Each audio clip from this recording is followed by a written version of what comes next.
माँ दुर्गा अपने पहले स्वरूप में शैलपुत्री के नाम से पूजी जाती हैं। पर्वतराज हिमालय की पुत्री होने के कारण इनका नाम शैलपुत्री पड़ा। अपने पूर्व जन्म में ये प्रजापति दक्ष की कन्या के रूप में उत्पन्न हुई थी, तब इनका नाम सती था। इनका विवाह भगवान शंकर जी से हुआ था। एक बार प्रजापति दक्ष ने बहुत बड़ा यज्ञ किया, जिसमें उन्होंने सारे देवताओं को अपना अपना यज्ञ भाग प्राप्त करने के लिए निमंत्रित किया, किंतु शंकर जी को उन्होंने इस यज्ञ में आमंत्रित नहीं किया। देवी सती ने जब सुना कि हमारे पिता एक अत्यंत विशाल यज्ञ का अनुष्ठान कर रहे हैं, तब वहां जाने के लिए उनका मन विकल हो उठा। अपनी यह इच्छा उन्होंने भगवान शिव को बताई। भगवान शिव ने कहा, प्रजापति दक्ष किसी कारणवश हमसे रुष्ट हैं। अपने यज्ञ में उन्होंने सारे देवताओं को आमंत्रित किया है, किंतु हमें जानबूझकर नहीं बुलाया है। ऐसी स्थिति में तुम्हारा वहां जाना किसी प्रकार भी श्रेयकर नहीं होगा। शंकर जी के इस उपदेश से देवी सती का मन शांत नहीं हुआ। पिता का यज्ञ देखने और वहां जाकर माता बहनों से मिलने की उनकी व्यग्रता किसी प्रकार भी कम न हो सकी। सती ने पिता के घर पहुंचकर देखा कि कोई भी उनसे आदर और प्रेम से बातचीत नहीं कर रहा है। केवल उनकी माता ने ही स्नेह से उन्हें गले लगाया। परिजनों के इस व्यवहार से देवी सती को बहुत क्लेश पहुंचा।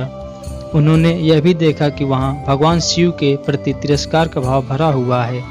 दक्ष ने उनके प्रति कुछ अपमानजनक वचन भी कहे। यह सब देखकर सती का हृदय ग्लानि और क्रोध से संतप्त हो उठा। उन्होंने सोचा कि भगवान शंकर जी की बात न मानकर यहाँ आकर मैंने बहुत बड़ी गलती की है। वह अपने पति भगवान शिव के इस अपमान को सहन न कर सकी।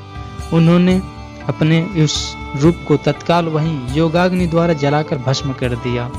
वज्रपात के समान इस दारुणम दुखद घटना को सुनकर शंकर जी ने क्रुद्ध हो अपने गणों को भेजकर दक्ष के उस यज्ञ का पूर्णतः विध्वंस करा दिया।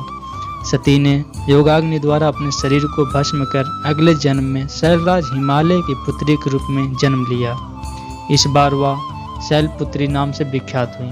पार्वती हेमवती भी इन्हीं के नाम हैं। इस जन्म में भी शैलपुत्री देवी का विवाह शंकर जी से हुआ।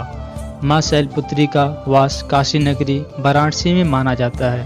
वहाँ शैलपुत्री का एक बेहद प्राचीन मंदिर है, जिसके बारे में मान्यता है कि वहाँ माँ शैलपुत्री के सिर्फ दर्शन करने से ही भक्त जनों की मुरादें पूरी हो जाती हैं। कहा तो यह भी जाता है कि नवरात्रि के पहले दिन यानी प्रतिपदा को जो भी भक्त माँ शैलपुत्री के दर्शन करता है, उसके सारे वैवाहिक जीवन के कष्ट दूर हो जाते हैं। चूँकि माँ शैलपुत्री का वाहन वृषभ है, इसलिए उन्हें वृषारूढ़ा भी कहा जाता है।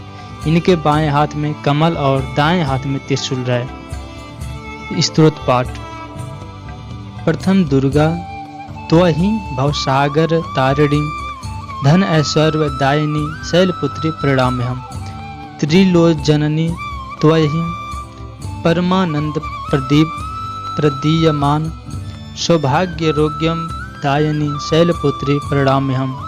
चराचरेश्वरी त्वयं महामोह विनाशिनी भुक्ति मुक्ति दायिनी शैलपुत्री प्रणमाम्यहम्।